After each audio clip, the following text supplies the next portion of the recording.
In US universities, you receive hundreds of emails from students all over the world. It's not only from India, from China and other places. So it is very difficult for any professor to reply to all the emails. Then you say, oh, I said that thing and you didn't reply. You may be falling in the cracks. Sometimes it goes to the spam filters. What I will suggest is all of you in the technology area today are much better than all of us. So what you can do is set up one website through Google, it's free, about your qualifications, and very nicely done. The website actually is a self-explanatory to tell you how to do that. Who has their own website yet in this room?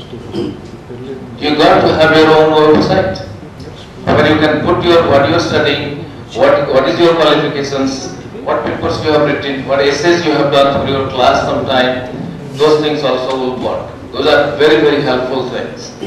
And once you have those, then you send to a professor a very simple line. And the homework that you got to do is look at the professors when you are sending an email, how their qualification matches your interest. If it doesn't match, they will say, okay, you are doing operation research and they are interested in chemistry.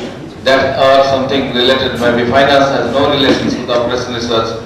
They will simply delete that email. Look at whatever their qualification and say that I am good at it, I have published 2 papers in this area, I would like to work with you. And use the language that they would like to hear. That is very crucial. Language means they want to hear in this particular research. You send that link. And if you go online and if you are interested, sir, please click on this link. And then you can know everything about me. And then the professor, if he likes, he will definitely click and see that you have all your reports, all your papers, all your courses are listed properly. So that is very, very important to market yourself. I think you all know how to market yourself, but it is very difficult for professors to immediately reply to you. The other thing, and that also I will like to mention, in terms of preparation, you start before you can apply when you are in the 3rd semester in the school, before you finish your MS for a PhD program. They know that they will look at only 3 semesters results. Typical deadlines are actually January, end of January or February 15 for the next fall semester, like starting September. So if you apply by that time, it will be fine. So you start the application process in the summer of the year before.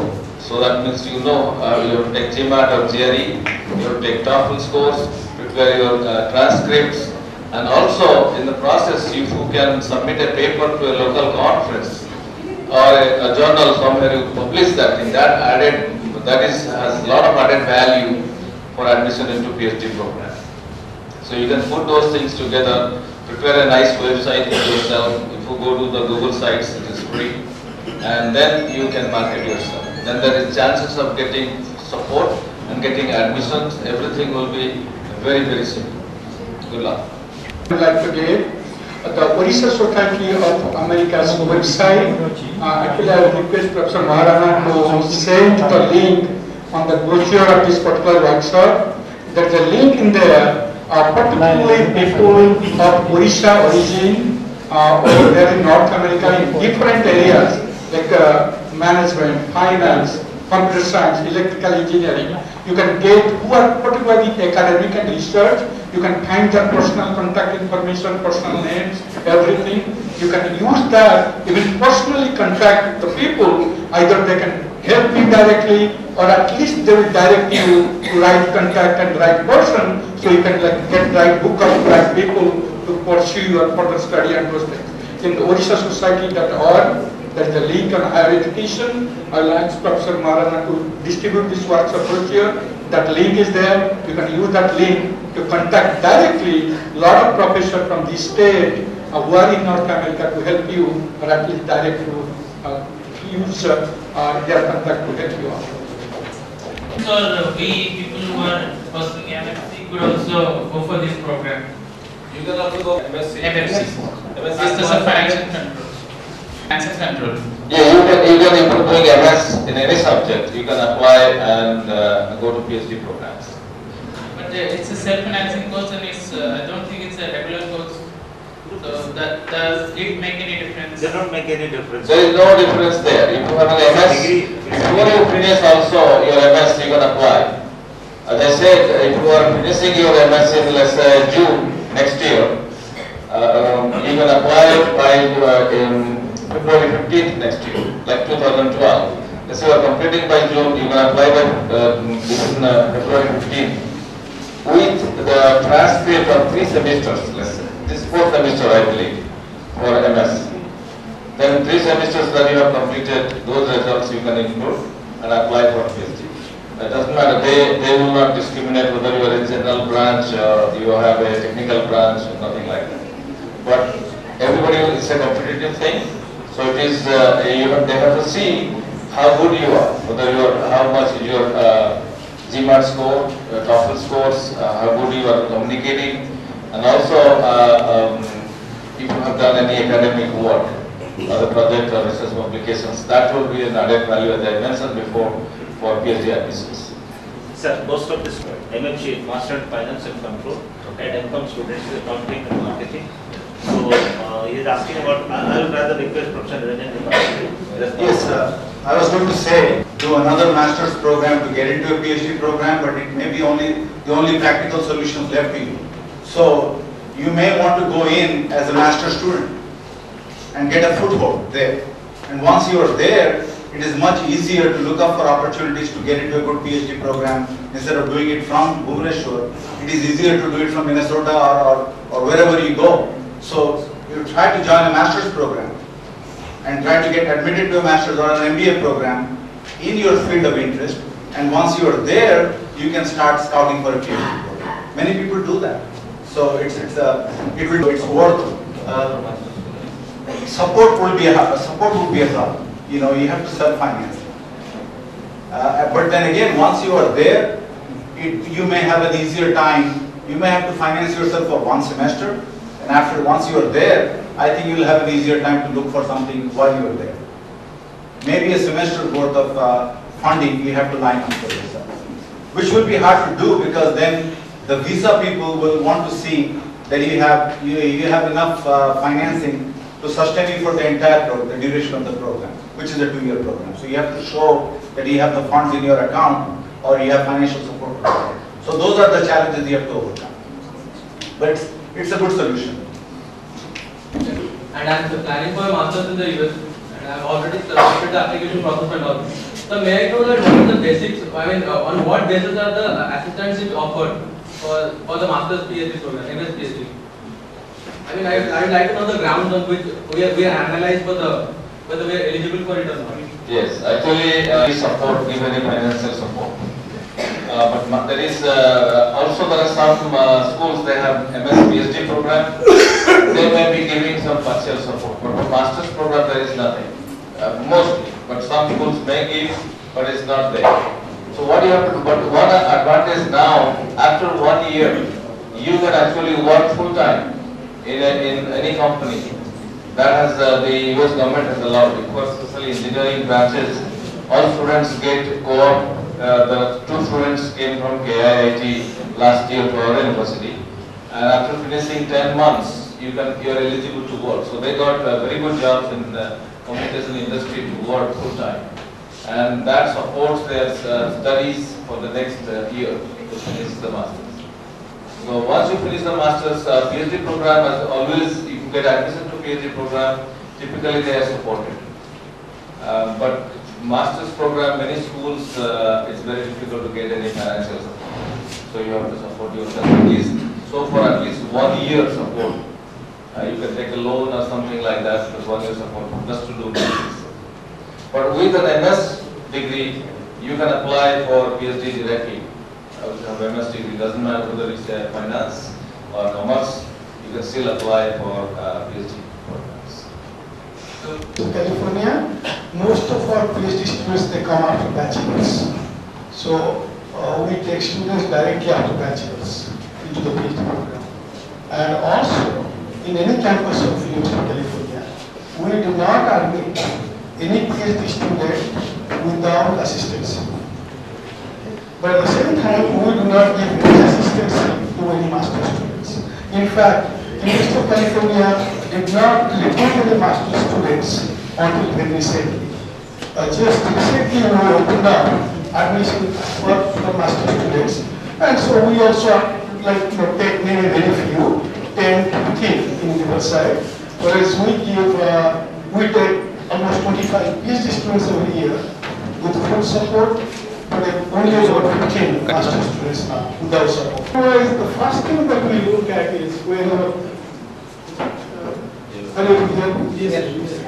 the first thing that we look at is where are we graduating from. I don't want to discourage everything, but that's the first thing that we look. Okay? Then the second thing that we look is GPA, and third thing is GRE, and fourth thing is the recommendation letters. Okay? So if you really cannot come to the United States by self-finance, I would always advise you to get into the master's program in a top university here in India, and you will get an assistance for things. Sir, I am having one more question. We are having the state, but if we take a survey about from the website and all, we find that the private universities are always things are coming in the Ivy Leagues and all. So is it really true, or the websites have something of different story to say? Okay, you know what? They're all private universities. So in US, the quality that's what counts. So you look at top 10 universities in the world, you see all private universities. So there's nothing called year difficulty. You have an assumption that government institute better than private, which is legitimate most of the time. That's true also. But there's no such distinction. Everybody, every university, government or private, they strive for excellence, and the excellence survives. So you see, many of the private universities much better than most of the state universities. So there are a lot of state universities. It's very good, very excellent university. So there's no distinction like private is bad, state is good. There's no such distinction. I'm not an invited speaker, but I belong to this place. I have one of my most esteemed teachers, Dr. Satyavanjana, sitting over here. I have been in this university in the chemistry department from 87 to 89, and also done my MPhil with Dr. Jena. And inspired by the simple way in which he has drawn a benzene ring on the board. And for some of you over here who have listened to these very formal speakers, we meet them very often in America, at least once a year, although we're spread all over Americas. But they have given you a very formal picture of what happens or how you reach that country, what is the best way to get an admission, and how to thrive with that. But let me tell you that I have not gone through GMAT, I have not gone through TOEFL, I have not gone through GRE, none of these, I don't have these scores.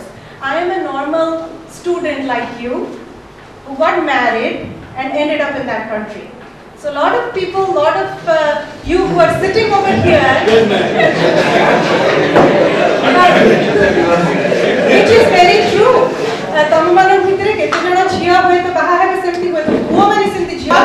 Like me, okay? So when I came, let me tell you one thing also, that how your achievement is very important.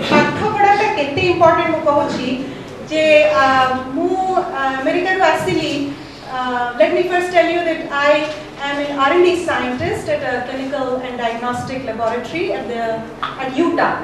Utah is on the western side of America, Nebraska, Arizona, California, the south or the east. So I did my PhD, went to MPhil University, and then I did my PhD at the University of Delhi. And I met my husband over here. Both of us were students of Dr. Jena.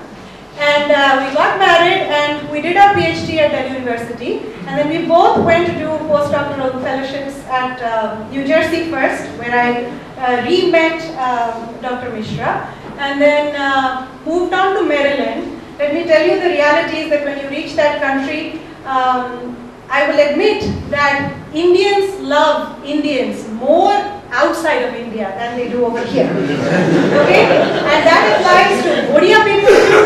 Odia people love Odia people when you are outside of Odisha.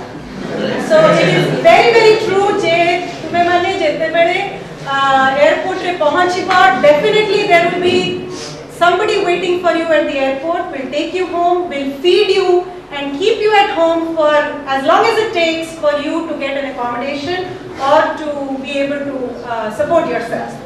So that is very, very true. But let me tell you, because of the background that I come from, I came back from the US and I lived with my in-laws, and my mother-in-law has been telling me every day to go and check the bank locker for whatever ornaments that I had when I got married. I visit very often, but I never get a chance to go over there and look at the locker. So when I went a few weeks back, when I went to the locker, I opened that and I knew what was there. There was probably 1 or 2 gold sets that I got during my wedding, but there were 4 gold medals that I had, and those are there in my locker. Those are the 4 precious things which are more precious than any gold or diamonds that I might ever obtain in my life. So it is important to be a good student, always. That always pays off. And if you are a good student anywhere in the world, US is not the end of the world. Wherever you are a good student, it will pay off. But that country, it is very, very important to be accountable for your actions.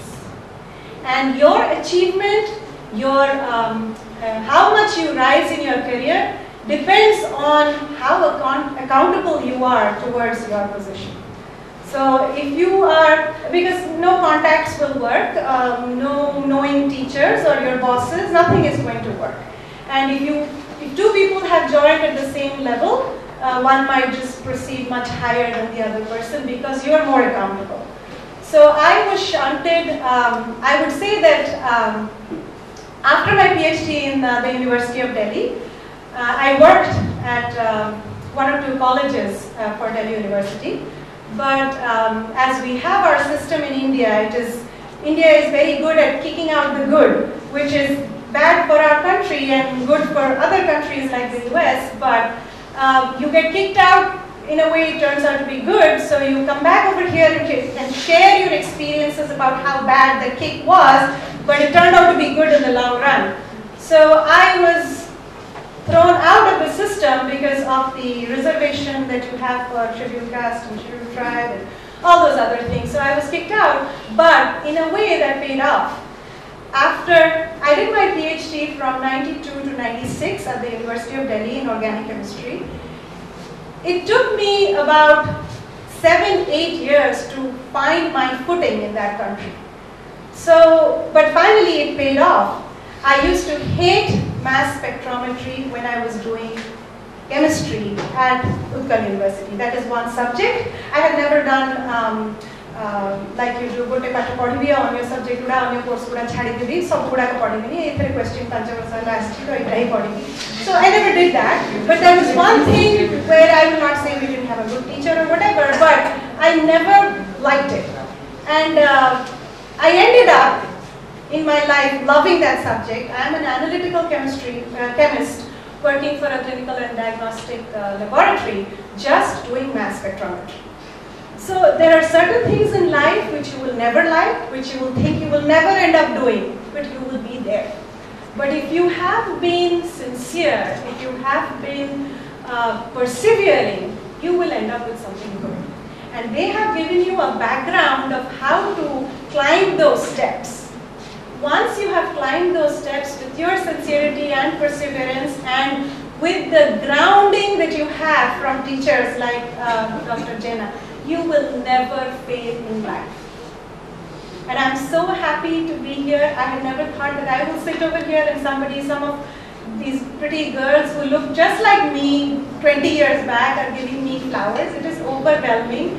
And I assure you that if you go through these steps that these academic people have laid down before you, if you sincerely go through these steps, there are welcoming hands waiting for you over there to support you and to make you stand on your feet until you are ready to fly by yourself. Thank you.